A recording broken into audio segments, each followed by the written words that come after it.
chilly here in Central Park today. Hi, I'm Olevsky. Running with you. Exercise the mind, the body, and the spirit all at the same time.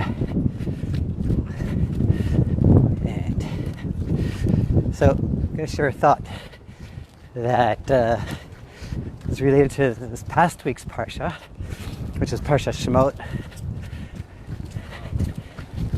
where we learn about the exodus of the birth of the leader who took the Jewish people out. So the Rebbe talks about a lot of things, but one specific passage and idea that the Rebbe he stressed and emphasized many, many times over the years in many different ways. And here's one take on it. The Rebbe says that throughout the Egyptian slavery, bondage, there were lots of variations and forms of the slavery. And the depth of it began actually when Miriam, Moshe's sister, was a child and she was born, where Pharaoh decreed, Kol habein hayilod hayeora tashlichuhu. Any boy, any son that will be born, throw him into the Nile River. And that was the decree. Whoever spoke about this in Christ. It's one of the famous experiences, very sad experiences, that people who witnessed the Rebbe speaking about this had, where the Rebbe quotes the Midrash and literally put his head in his hands, was sobbing uncontrollably, and he said, Pharaoh is bathing in Jewish children's blood. And he couldn't go on. And those who were there, a little before my time, it wasn't before my time, but I wasn't there at the time, describe it as a very moving moment. Just imagine the Rebbe experiencing, feeling what we learn about Pharaoh batzich in Yiddish blood. Pharaoh was bathing in Jewish blood. Rebbe couldn't go on to talk then, but in a different talk that I'm going to relate now. This was in Tafshin Yudches in 1958, where the Rebbe spoke about this specific point. He said, the stories of the Torah are eternal and happen throughout history in different forms. And the Rebbe said that at that time, interestingly, the woman's pain of their children, I think naturally, the woman's pain of the children being thrown into the Nile River was greater than the father's. The mother's pain was greater than the father's. And the Rebbe explains that we actually see this in the celebration thereafter when they crossed the Jordan River, when the sea split, and they were all dancing.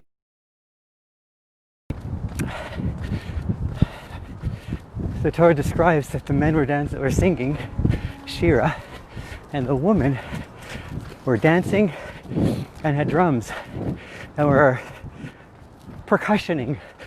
So the Rebbe says that even biblically, the description of the celebratory joy was greater for the women than it was for the men, because their pain was greater. And the Rebbe brings us down to our day and age and says that the Pharaoh's decree still exists. And what is the Pharaoh's decree? That today the Pharaoh is the overwhelming, the culture of the Pharaoh of today is the culture of the Jewish people, not the Jewish people, the culture of the world that is in contrast to the Jewish people's spirit and heritage, where it was in 1958. The Rebbe said that the culture is all about preparing the children to be good providers, preparing them for good business skills. The Rebbe says that in those days, in Egypt, the Nile River was the provider, because in Egypt there was no rain. So the Nile was their provider, their source of water, which watered all the fields, etc. So today, throwing the children into the Nile is akin to throwing our children into the world of business, the world of providing. And that's what the Rebbe said, that people today throw their children into the Nile at the expense of the Jewish values. And what about the Jewish values that we all have? So the Rebbe says that, so the parents throughout the week, they work hard, but on Sunday they want to rest. So they agree to send their kids to Sunday school, so you can learn some Aleph Beis and a little bit of Torah while the banks are closed and the stores are closed, and then they can sleep in a little bit, but their focus is really not the Torah. And then in the afternoon, when the kid comes home, there's another part of the local current contemporary Nile, which is the cultures of the world. Like they have to watch TV, they have to see the movies, they have to know what's going on, they have to be involved in sports. Says the Rebbe, all that's all the Nile River of today. That's all about the culture. Instead, advised the Rebbe and urged and begged, instead, to send your kid to a Jewish day school. Send your kids to yeshivas. And understand, teach your kids the Jewish values, that God is the one who provides for all our needs, like He takes care of the rest of the world. Those who connect with Him, He'll take care of you too. So let's teach our children where our sustenance comes from. And of course, they'll also learn the skills in the meanwhile, but the focus would be on the values, the Jewish values, rather than the business skills. So that's the Rebbe's plea in 1958, and many, many times afterwards.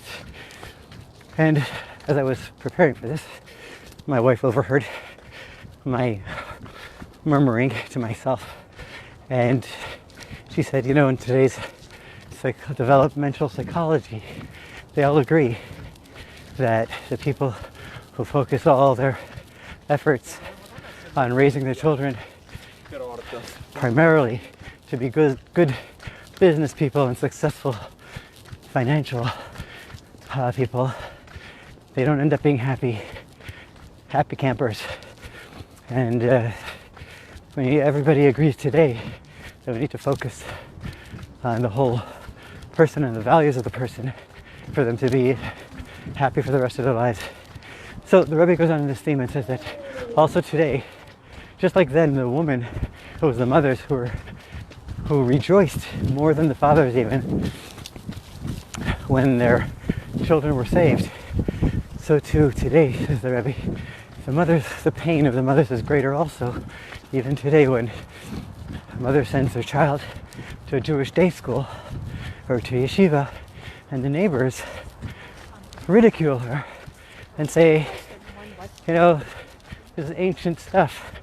Today it's a new world. There's progress, there's culture. What about that?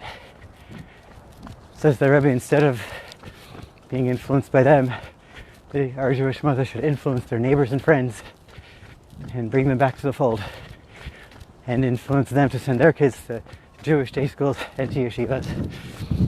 And the joy will be also greater when they succeed in helping the friends see the light of our ancient traditions, which are 3,500 years old, tried and true.